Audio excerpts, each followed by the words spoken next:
प्रिय छात्र, बृहद वास्तुमाला ग्रंथ की उत्खात प्रतिरोपण विधि में आपका स्वागत है। आज का विषय है एक स्थान से उखाड़कर दूसरे स्थान पर पौधे के रोपण की प्रक्रिया। शास्त्रकार ने बताया है जैसा एक स्थान से उखाड़ करके दूसरे स्थान पर यदि वृक्ष को लगाना है तो घी, खस, तिल, मधु, गाय का गोबर, दूध और बाय बिडंग, इन सभी वस्तुओं को पीसकर इनका लेप बना लेना चाहिए और जड़ को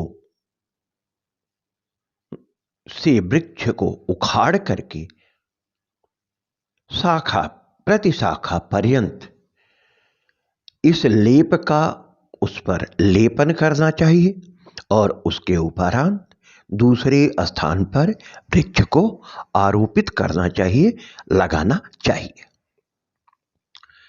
घृतोशीरे तिलक क्षौद्र बिडंग क्षीर गोमयी आमूल स्कंध लिप्तानाम संक्रामण विरोपणम। पुनः वृक्षारोपण विचार करते समय शास्त्रकार ने कहा है, शुचिर भूत्वा तरो पूजा कृत्वा स्नानानुलेपनैः रूप एदय रोपितश्चैव पत्रैस्तैरेव जायते।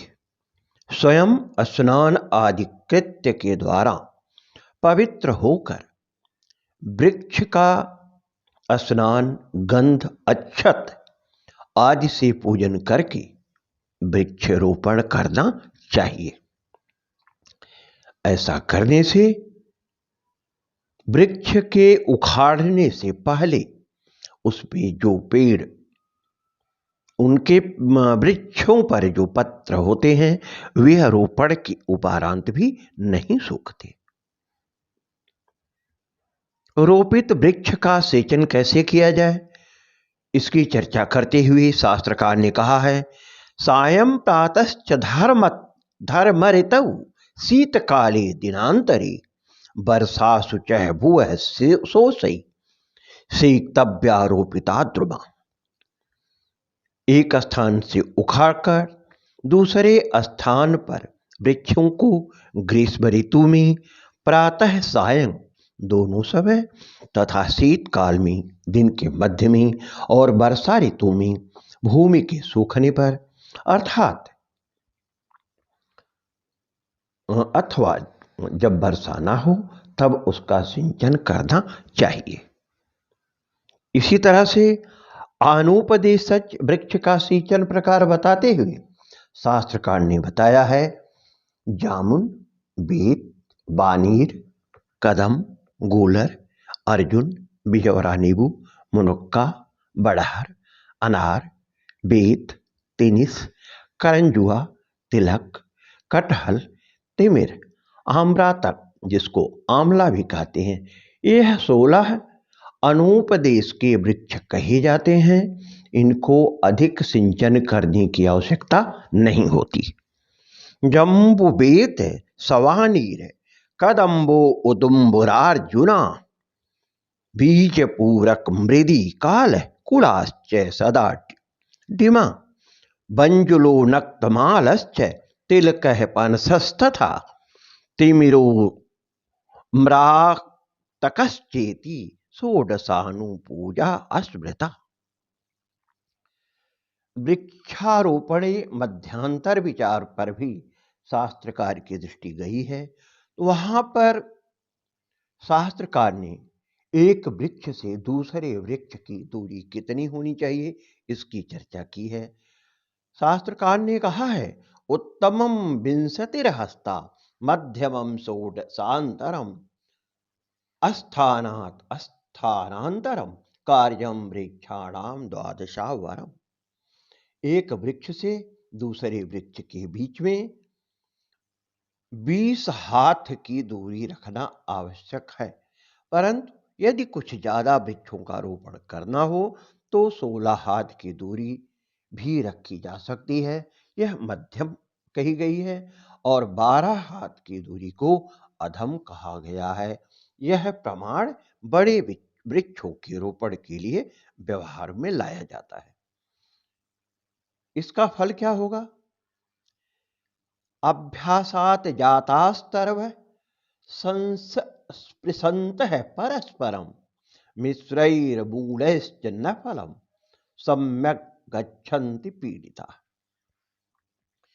पास पास में लगे हुए पेड़ एक दूसरे को अपनी छाया से ढक देते हैं और इस प्रकार नीचे जड़ें भी आपस में मिल जाती हैं और अपने आहार व्यवहार को भली भांति ग्रहण न करने के कारण यह वृक्ष अच्छी तरह से फल नहीं दे पाते। अतः उक्त वृक्षों के बीच की उपरोक्त दूरी, जैसा कि शास्त्रकार ने बताया है, अति आवश्यक है। वृक्षों के रोगों को हम कैसे जानें, इस पर भी शास्त्रकार की दृष्टि गई है और यहाँ पर शास्त्रकार का विचार है, सीता वाता तपई रोगो जायते पांडुपत्रता अवृद्धिश्च प्रबालानाम साकाशोषो रसश्रुति।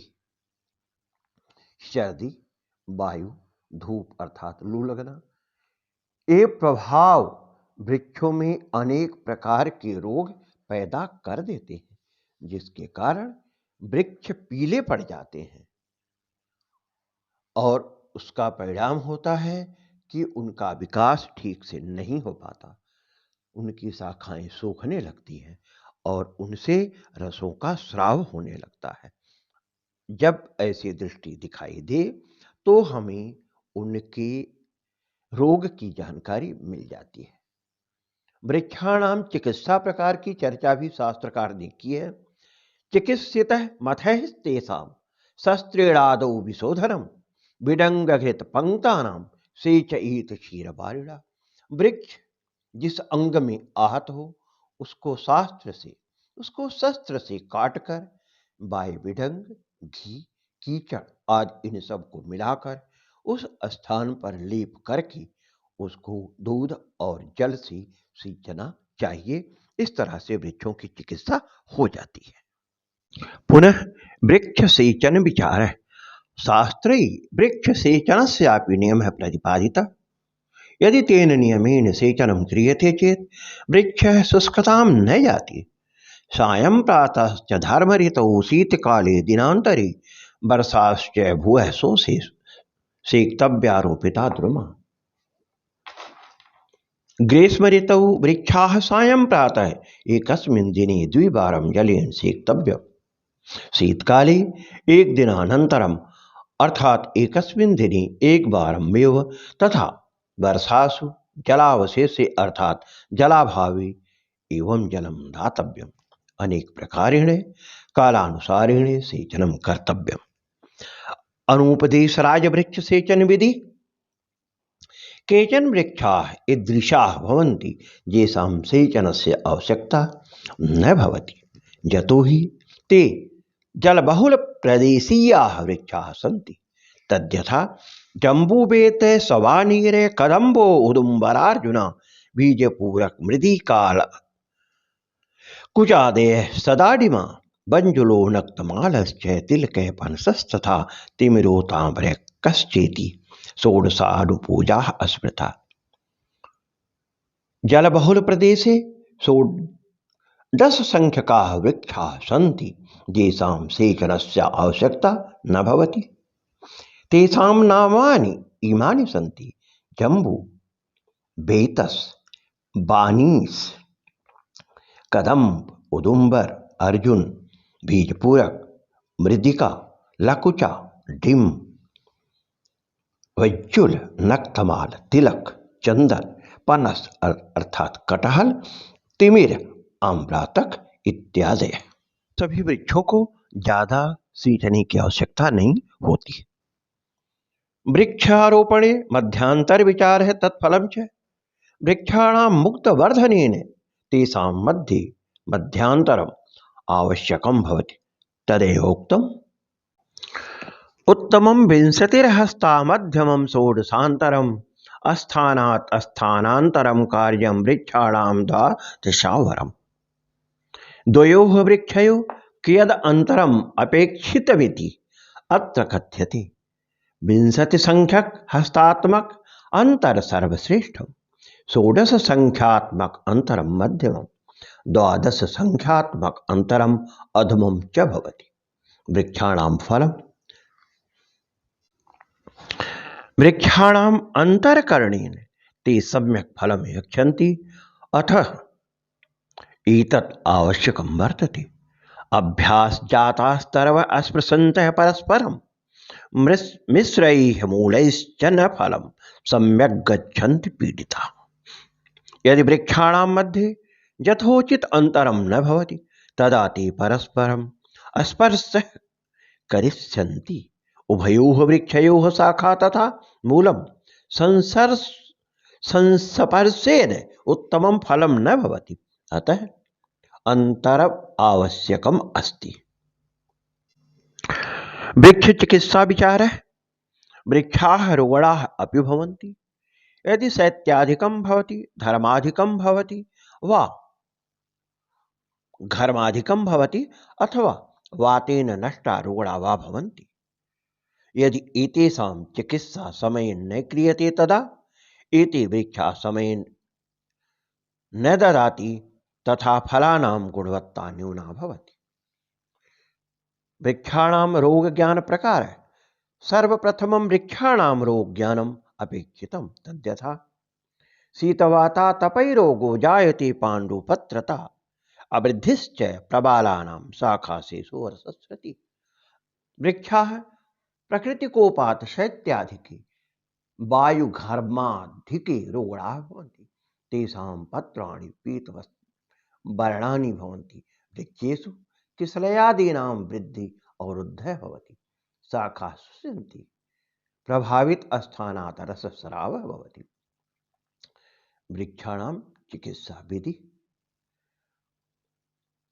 रुग्णानां वृक्षाणां चिकित्सा अनिवार्या भवति, अन्यथा वृक्षः स्वयमेव नष्टो भवति। तद्यथा चिकित्सितमथै तेषां शास्त्रेणादौ विशोधनं बिडङ्गघृतपङ्काक्तानां सेचयेत् चीरवारिणा। इदानीं वृक्षाणां चिकित्साप्रकारः उच्यते। आदौ प्रभावितं क्षेत्रं रुग्णावस्थानं वा शस्त्रेण कर्तितव्यम्। अनन्तरं पीडित स्थानस्योपरि बिडङ्गघृतपङ्क सम्मील्य तत्र लेपनं कर्तव्यं, तथा क्षीरयुक्तदुग्धेन पुनः सेचनं करणीयम्। फलनात् चिकित्सा विधि अपि भवति। यदि वृक्षेषु फलानि नष्टानि भवन्ति, रुग्णाः वृक्षाः स्वफलं शीघ्रं पातयन्ति, अतः फलानां चिकित्सा अपि आवश्यकी, जिसकी चर्चा की हम अगली एपिसोड में करेंगे। तब तक के लिए शुभम भूयात्। धन्यवाद।